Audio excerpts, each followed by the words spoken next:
बिस्मिल्लाहिर्रहमानिर्रहीम अस्सलाम वालेकुम रहमतुल्लाहि व बरकातहू। प्यारे नाज़रीन, कैसे हैं आप सब लोग। उम्मीद करता हूँ कि अल्लाह पाक की रहमतों के ज़रिए साया खैर वाफ़ियत से होंगे। दोस्तों, आज हम भिंडी मिसाले का सालन बनाएंगे, लेकिन ये ऐसा सालन होगा जो हमें गोश्त, मटन, चिकन सब कुछ भुला देगा। तो चलें जी, मैं आपको बताता हूँ कि इसके बनाने का तरीक़ाकार क्या है। हम चलते हैं किचन में। जी, भिंडी ले ली है हमने आधा किलो। इसको आपने अच्छी तरह से धो के खुश्क कर लेना है। यहाँ पे मट्टी होती है, इस मट्टी को आपने अच्छी तरह से धोना है और इसको आपने खुश्क करके ऐसे काट लेना है छोटा-छोटा। इसके साथ आपने ले लेने हैं 2 टमाटर बड़े साइज़ के हैं और उसके साथ आपने 4 मिर्चें ले लेनी हैं।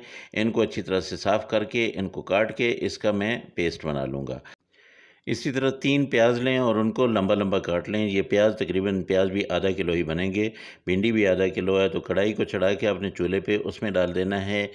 1 कप के करीब आपने इसमें ऑयल डालना है और बाद में आप देखें अगर ज़्यादा है तो आप इसको निकाल सकते हैं और अगर पूरा-पूरा रह जाए तो फिर आप छोड़ देना। इसमें आपने प्याज़ डाल देने हैं। प्याज़ आपने सौते करने हैं, इनको आपने ब्राउन नहीं करना है। इनको आपने भूनना नहीं है, बस आपने सौते करना है। दोस्तों, आज जो रेसिपी हमारी बन रही है, आप रेस्टोरेंट स्टाइल भूल जाएँगे, आप ढाबा स्टाइल भूल जाएँगे, आप गोश्त भूल जाएँगे, आप मटन और चिकन भूल जाएँगे इंशाअल्लाह। ऐसी ज़बरदस्त किस्म की ये रेसिपी आपको बताने लगा हूँ क्योंकि ये मुनफ़रिद तरीके से मैं बना रहा हूँ भिंडी। जब ये प्याज़ सोते हो जाएँ, ये नरम हो जाएँ, तब आपने क्या करना है कि भिंडी जो हमने धो के रखी हुई है, काट के रखी हुई है, खुश्क करके पहले धोया उसको, उसके बाद उसको साफ़ किया, फिर हमने उसको काटा और फिर हमने रख दिया। अब इसमें हमने डाल के इन दोनों चीज़ों को हमने थोड़ा-सा फ्राई कर लेना है, बहुत ज़्यादा नहीं। ये देखिए, जिसमें मैं डाल देता हूँ। अब यहाँ पे आँच तेज़ कर देनी है आपने, चूल्हे की आँच जो है वो तेज़ होगी और भिंडी का और प्याज का जो पानी है इसको हमने खुश्क करना है, लेकिन बहुत ज़्यादा भी नहीं इसको पकाना कि इसका अपना कलर जो है वो ख़राब हो।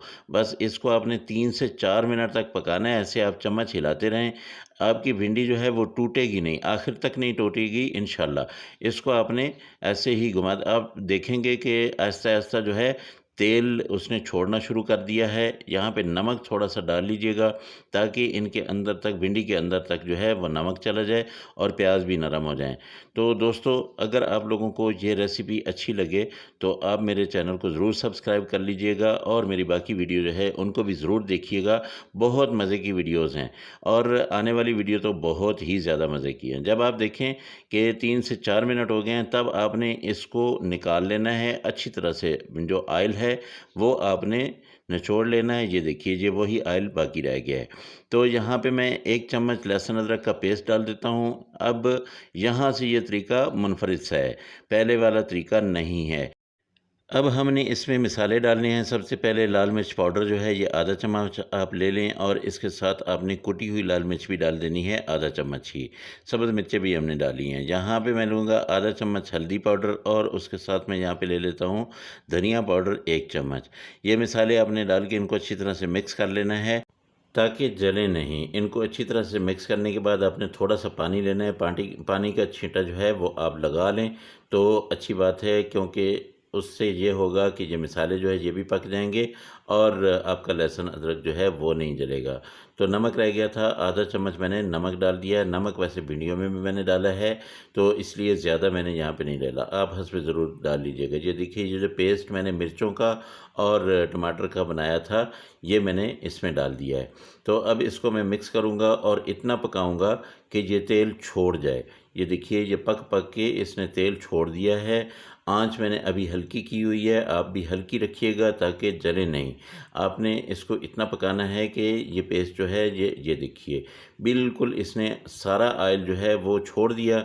अब यहाँ पे मैं क्या करूँगा कि भिंडियाँ जो थीं, भिंडियाँ और प्याज़, वो मैं इसमें डाल दूँगा। दोस्तों, ये इतनी मज़े की रेसिपी बनती है कि आपको ये गोश्त छुड़वा देगी। जो भिंडियाँ नहीं खाता वो भी बड़े शौक़ से खाएगा इंशाअल्लाह। ये मेरी गारंटी है। आपने एक दफ़ा बनानी ज़रूर है। ये देखिए, ये यहाँ पे हम भिंडियाँ डाल देंगे। अब हम इसको थोड़ा-सा मिक्स करेंगे। इसमें कोई पानी मैंने नहीं डालना, भिंडियों के अपनी ही स्टीम से जो है भिंडियाँ पक जाएँगी। तो हमने भिंडियाँ जो है पहले बिल्कुल फ्राई नहीं की हैं, हमने इतना सा इनको पकाया है कि इनकी जो लेज़ थी वो हमने ख़त्म की है। अब यहाँ पे हमने इनको क्या करना है कि अच्छी तरह से ऐसे साइडों से आपने बिल्कुल इकट्ठा कर देना है और इसको थोड़ी देर के लिए आपने कर देना है कवर। तकरीबन 2 से 3 मिनट कर लें आप इतना सा कवर करके, उसके बाद जब आप खोलेंगे तो आपको खुशबुएँ ही खुशबुएँ नज़र आएँगी, आपकी भिंडियाँ पक चुकी होंगी। तो दोस्तों, ये तरीका जो मैंने आपको बताया है, इस तरीके से आप बनाइएगा, फिर मुझे बताइएगा कि आपकी भिंडियाँ जो है वो कैसी बनी थी। मेरी भिंडियाँ तो बहुत ज़बरदस्त किस्म की, ये देखिए, ये सारा ऑयल छोड़ चुकी हैं और इतनी प्यारी खुशबू आ रही है कि बस दिल करता है कि अभी इनको खा लिया जाए। मैं आपको डिश आउट करके दिखाता हूँ, फिर मैं आपको बताता हूँ कि ये कैसी बनती है। ये देखिए माशाल्लाह ज़बरदस्त। तो मेरे चैनल को सब्सक्राइब ज़रूर कर लीजिएगा, अपने दोस्तों और फैमिलीज़ के साथ जो है इसको शेयर ज़रूर कीजिएगा। मेरे अल्लाह की रहमतें, मेरे अल्लाह की नेमतें आप सब लोगों के घरों में बारिश की तरह बरसती रहें। मेरे दोस्तों, जो मेरे दोस्त परेशान हाल हैं, अल्लाह पाक उनकी परेशानियों को दूर करे।